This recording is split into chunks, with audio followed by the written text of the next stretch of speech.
I'm David, and I want to make a card game. I've been playing card games since I was 8 years old, and fell in love with game design largely through an introduction with D&D, Dungeons and Dragons content. The ability to create my own worlds and my own settings and share them with other people is just very, very interesting to me. I went to my local community college for game design, and then COVID happened, so we didn't really graduate that one. But we're here, and we want to make a card game. So I've always really liked tactical games like Fire Emblem, HeroClix, or Pokemon Conquest, and I've been playing card games since I was 8 years old, so I wanted to mix those two things together.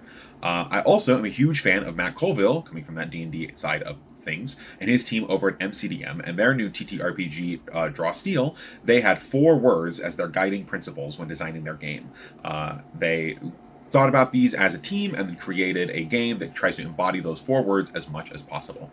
I really like that idea, so the first thing that I did when designing my game is find 4 words, and here are my 4 words that I've got. So the first word is simple. I really like unmatched and similar games. Lots of card games are very, very complicated in their rules, and then each individual game piece is a set of rules as well on each individual card. This explodes the complexity of a game, and it can create games like Magic or Yu-Gi-Oh! That are kind of difficult to engage with, we would say, from a new player perspective. If anybody has played Unmatched, it is obscenely simple to teach somebody how to play the game, and then all they have to do is read the cards in their hand, and that is where a lot of the complexity in the mind games and the board positioning from a game like Unmatched comes into the skill and the player expression. I believe that card games, because they have so many different rules pieces on each individual card, the actual game system itself should be pretty simple. And then the card interactions create the complexity. One of the most complicated parts about trading card games is how multiple cards interact with each other in response to each other. So things like the stack on Magic or the chain in Yu-Gi-Oh! This kind of system tends to create a semi-large barrier to new players. It tends to be the biggest barrier to new players I have found when teaching people the game, is how when you have interaction windows and response timings, and especially if you take these games to an online simulator, the amount of times you have to click pass priority, or you have to hold a button so that you can actually engage with priority because you're default passing, it tends to be kind of annoying. And definitely difficult to learn and engage with as a new player. However, I don't want a Pokemon style game where it's I take my turn, or like Lorcana even, right? Where I take my turn, then you take your turn, then I take my turn, then you take your turn. I want there to be a back and forth. This leads me to a shared turn system, which is very similar to something that like Star Wars Unlimited has, or Legends of Runeterra, my favorite card game of all time, had. Where both players take their turn at the same time. One player takes an action, then the other player takes an action, then the other player takes an action, then the other player takes an action, until you run out of resources so that you can no longer take any actions, and then once both players pass, the turn resets.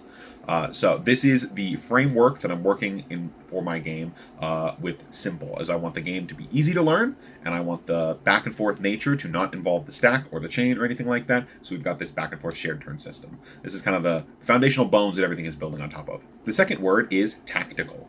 So like I said at the beginning, I really like tactical games. I like having your pieces be on the board, and where they are on the board matter almost as much as what they are, or like how they synergize their effect text. Games like Keyforge did this pretty well, where they had a bunch of effects that would care about units adjacent to them, or units on the edge of your little line of units, or being in the middle of a bunch of other guys. The other big card game that does tactical stuff is Sorcery. They're the other card game that plays on a grid. My game is going to be played on a grid as well, to try to engage that tactical feeling. HeroClix and Warhammer 40k are also a large inspiration for the tactical feel of trying to move your guys around on a grid and get tactical advantages based on the terrain and based on how the units are set up and based on the objectives on the board, to try to gain an advantage based on something that's not necessarily just your opponent's cards. I like this a lot. I think it adds a level of complexity to the game that means that the game still has depth while not adding too much rules text to the game. You just say, hey, it's played on a grid, go, right? So that I really, really like, playing into that simple mindset while still engaging with the tactical game. So for the actual win condition is where the tactical thing comes into. So I imagine the game on a 7x7 grid currently, and there are 7 bases. At the beginning of the shared turn, if one player controls 5 bases, they win. At the beginning of the game, you have 3 bases, and your opponent has 3 bases, and then in the middle, there is an uncontested base that starts, nobody controls at the beginning of the game, right? You have to fight over it, right? Another thing about the tactical aspect that I think I like is that when you gain ground, you like gain an advantage for doing that, right? So taking a base is important, right? Not only for your win condition, but also for gaining ground on the battlefield. This can lead to some snowballing effects, where once you get behind and your opponent takes a base, they now are able to take the next base even easier. And if they take that second base, that's 5 bases because they start with 3, and they win the game, right? So this is something that I'm keeping in mind when I'm designing cards, and when I'm especially looking at more aggressive focused decks or cards that are able to kind of blitz out that first base and then really push that second base very quickly, using the advantage from taking the first base. But yeah, this is the idea behind the game right now, is that the win condition is you take 5 of the 7 bases at the beginning of the turn, you win the game. Right now, I'm imagining the game to be 1v1 played, with potentially some options for multiplayer. I'm mostly focusing on 1v1 right now, and then we'll expand to multiplayer, but I'm keeping that in the back of my head as I'm designing things out. But right now, it's just going to be 1v1. All right, the third word is clean. One of my greatest inspirations for card games is a game called Elestrals. It's a fairly small card game by a YouTube creator named A-Drive, and that game is awesome. I said Legends of Terror is my favorite game before. That's my favorite game that no longer exists. Elestrals is my favorite game that's currently playable. And one of the awesome things about Elestrals that I don't see a whole lot of people talking about, honestly, is that the only thing you need to roll up with is a deck and a playmat. You don't need dice, you don't need a life tracking app, you don't need counters for everything, you don't need a trample counter and a hexproof counter and a flying counter and a void counter and you don't need 1,000 little d6s to track permanent damage in all your units. It's awesome. You just roll up with a deck and a playmat, and it's amazing. So I want that to be very similar for my game. On top of the aspect of there being a lot of units on the board, right? So partially this is just a kind of, I just want it because I think it'd be cool. Partially this is a tracking issue. Because this is a physical card game and there's going to be a lot of different cards on the board that are all going to be moving around in different ways, adding little dice and little trackers and little tokens all over the place is kind of a pain in the ass when you're trying to do math to figure out what actually is the board state, right? If you can just look at the card and know that the card is what the card says, that's perfect, right? So because of this, there's not going to be any lingering damage in my game. If at the end of the combat or at the end of the round, everything's just going to heal up, right? So this is the most constraining probably part of this design element. It's one of the reasons why bases is how you win the game, because you don't need dice to track how many bases there is. You don't need a life counter to figure out who, as somebody's at 0 life, to win or lose. But yeah, the clean aspect of this is probably going to be the most limiting, because lingering effects that affect the whole board, that can like change stats, are kind of annoying to keep track of. I've done an amount of playtesting with this game already, and this has been the biggest like kind of a linchpin point for designing new cards and new effects, is figuring out how trackable are they without having any dice or tokens. Players will probably be able to bring some dice if they want to, but the expectation should not be that you have to bring dice, right? Ideally, you can just play the game with a deck box and a playmat, and that's all we're looking for.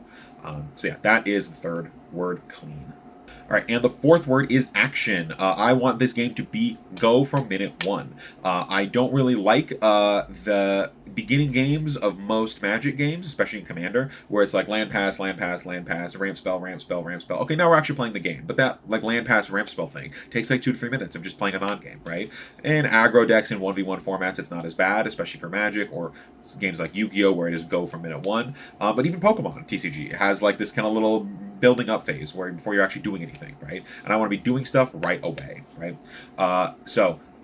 In most games, your power curve kind of goes up and then goes up exponentially as turns go on and on and on. There is one other game that I really like called Flesh and Blood. Players start at their strongest, and so Flesh and Blood, your power curve kind of does this.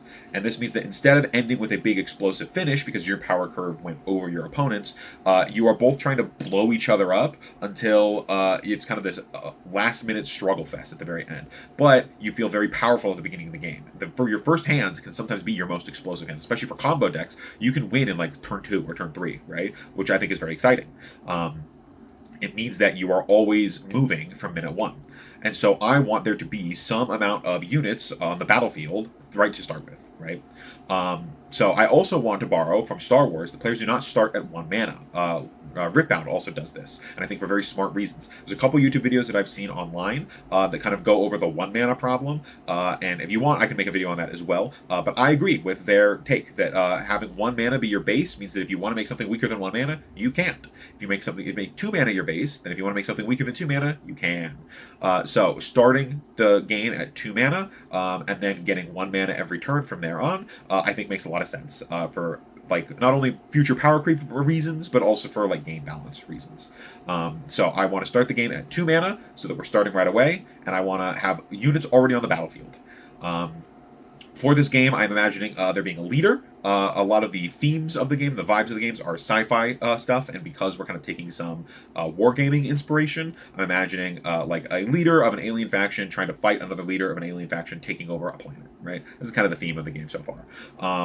And so having the leader and then a lieutenant start on board, and you can start with them on board, you can start moving around right away on top of playing new cards, so far has felt very active from minute one, right? So I'm a big fan of that so far, and I'm really liking the direction that the game is moving in with the current playtests. So this is the action element. I want things to be happening kind of all the time, right? You can build up and you can take your opponent's board down, you can build back up again, but I want there to always be things happening. You should always be moving on the board. You should always be attacking basically every turn. And so this is the framework for the action keyword, the action word, I guess. So those are my 4 guiding principles. Simple. The complexity comes from card interactions, not game rules. Tactical, the grid-based nature of the game is essential to winning. Clean, all you need is a deck box and a playmat. And action, players are moving and doing cool shit from turn 1.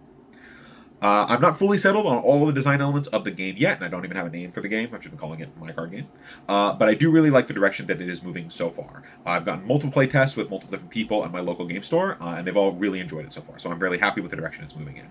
I'm going to make a couple how to play videos next so that you can see how some of these guiding principles are showing up in the game design. And then maybe I can go over some other game design ideas I've had over the years thinking about this game and think about how in relation to other card games, because I've played a ton of card games. So I have some thoughts about basically all of them. Some big inspirations for this game and this video specifically, beyond the aforementioned games, are the YouTube channels Distraction Makers and Elcee Plays TCG, or just Elcee. I think he just changed his channel recently.